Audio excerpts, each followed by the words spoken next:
मेरा नाम नबीला है, मेरी हाइट 5 फुट 2 इंच है, मेरी एज 27 साल है और मैं बहुत ही क्यूट और खूबसूरत हूँ। मेरा चेहरा फूलों की तरह हुसैन है, मेरी आँखों में मस्ती भरी है, मेरे गाल मोटे और भरे-भरे हैं और मेरे होंठ रस भरे रसीले हैं। तो हुआ कुछ यूँ था कि मैं इस वक़्त तकरीबन 16 साल की थी, जब हमारे मैट्रिक के इम्तिहान होने वाले थे। मैं कोई बहुत कमज़ोर स्टूडेंट तो ना थी, पर कोई बहुत ज़हीन स्टूडेंट भी ना थी। जिस वजह से इम्तिहान की तैयारी के लिए मुझे किसी न किसी से रहनुमाई की ज़रूरत थी। मेरी खाला का बेटा शहज़ाद बीए कर चुका था और वह हमारे घर से ज़्यादा दूर भी नहीं रहता था।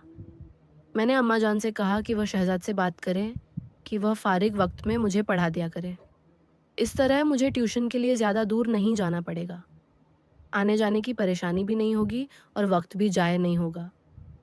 अम्मा इसी दिन शहज़ाद से बात कराई एंड और उन्होंने मुझे बताया कि उन्होंने शहज़ाद से बात कर ली है और वह हर शाम 7 आठ बजे से 9 बजे तक आया करेगा, मुझे पढ़ाने। इस दिन ने जल्दी-जल्दी तमाम काम निपटाए और अपनी किताबें लेकर ड्राइंग रूम में पढ़ने बैठ गई। तकरीबन साढ़े बजे होंगे, जब शहज़ाद हमारे घर आए। शहज़ाद की उम्र इस वक़्त 25 साल के करीब थी और काफ़ी वजीहा और हैंडसम शख्सियत के मालिक थे। उनका कद 6 फुट के करीब, जबकि जिस्म मज़बूत और तवाना था, क्लीन शेव के साथ, सांवला रंग क़यामत ख़ेज़ था। रस्मी सलाम दुआ के बाद मुझसे मुखातिब होते हुए बोले, अच्छा तो मेरी शागिर्द पढ़ाई के लिए तैयार है। मैंने भी सर हिलाते हुए कहा, जी वेरी गुड। ये बताओ किस सब्जेक्ट में खुद को ज़्यादा कमज़ोर समझती हो? शहज़ाद ने मेरी किताब उठाकर उसके वर्क उलट हुए, किताब पर ही नज़रें जमाए। मुझसे दूसरा सवाल पूछा तो मैंने उन्हें बताया कि मैथ और इंग्लिश में कमज़ोर हूँ। मैं थोड़ा सिमट कर बैठी हुई थी और बात करते हुए भी थोड़ी जे कर रही थी। शहज़ाद ने किताब मेज़ पर रखते हुए मेरी जानिब देखा और बोले, अगर इसी तरह तुम घबराई और जेकित रहोगी तो मेरा नहीं ख्याल कि मैं तुमको जो कुछ पढ़ाऊँगा वह तुमको ज़हन नशीन भी करा सकूँगा, लिहाज़ा रहने किन्ही की ज़रूरत नहीं। हम बड़े दोस्ताना माहौल में स्टडी करेंगे और जो कुछ भी पढ़ेंगे इसे याद भी रखेंगे। जी बेहतर मैं खुद को थोड़ा रिलैक्स ज़ाहिर करने की कोशिश करते हुए बोली। इस दिन पढ़ाई तो कोई ख़ास ना हुई। अलबत्ता शहज़ाद ने अपनी बातों और चुटकुलों की मदद से मेरी झिझक दूर कर दी। मैं अब काफ़ी रिलैक्स भी थी। यही वजह थी कि मैं शहज़ाद के चुटकुलों का जवाब भी चुटकुलों की सूरत ही दे रही थी। मेरा चंचल पिन बेदार हो चुका था। शहज़ाद ने थोड़ी-सी मैथ की मश्क कराई और इंग्लिश से शुरू करने का कहकर घर के लिए उठे। अम्मा ने उन्हें रोक लिया कि चाय तो पीते जाएँ। शहज़ाद भी चाय के लिए बैठ गए। चाय और थोड़ी गुपशप के बाद शहज़ाद कल शाम 7 बजे आने का कहकर घर चले गए। तकरीबन 2 हफ्तों तक मामलात ऐसे ही चलते रहे। वह वक़्त के ख़ासे पाबंद थे।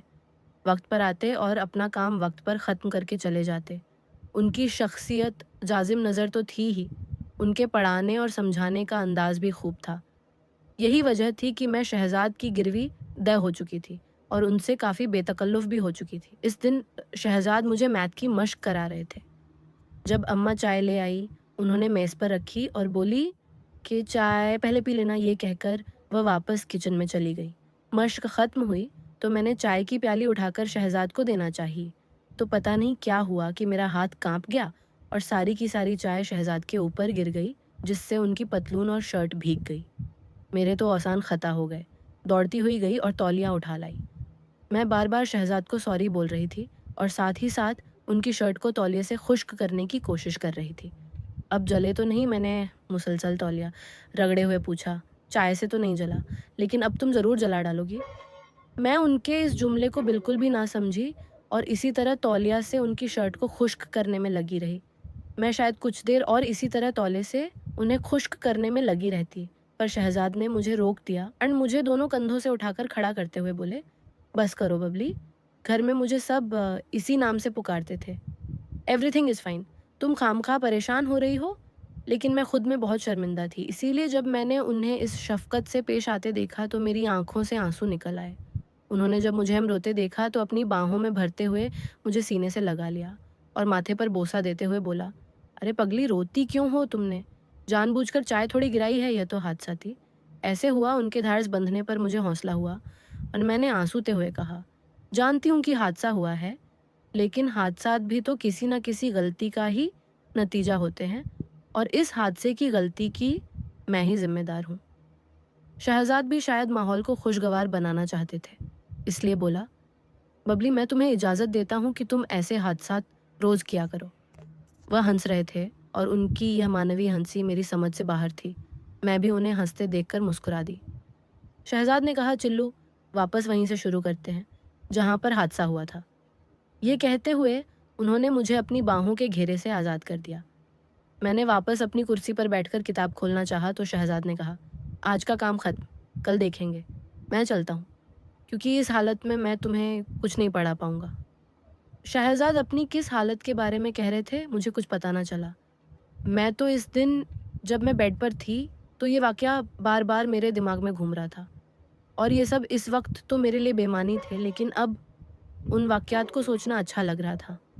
और मुझे पता ही ना चला कि कब नींद ने आ लिया और मैं नींद की गहरी वादी में गौते खाने लगी। इस रात मैंने 12 ख्वाब में शहज़ाद को देखा। कभी हम किसी नदी के किनारे बैठे बातें कर रहे होते, कभी किसी पार्क के कोने में किसी बेंच पर बैठे कुछ राज और नियाज़ की बातें कर रहे होते, कभी पहाड़ों जंगलों और सहरावत, कभी ठाठ मारते, समंदर की लहरों से खेल रहे होते। गरज इस रात मैंने और शहजाद ने मिलकर दुनिया जहान की सैर की। मैं इस दिन बहुत गहरी नींद सोई। सुबह उठी तो मेरे ख्वाब का हर हर मंजर मेरे जहन में नक्श था।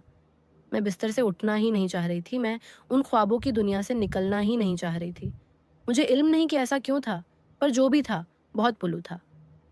दूसरी शाम जब शहज़ाद हमारे घर पहुँचे तो मैं इसी वक़्त नहाकर निकली थी, मेरे बाल गीले थे और उनसे अभी तक पानी टपक रहा।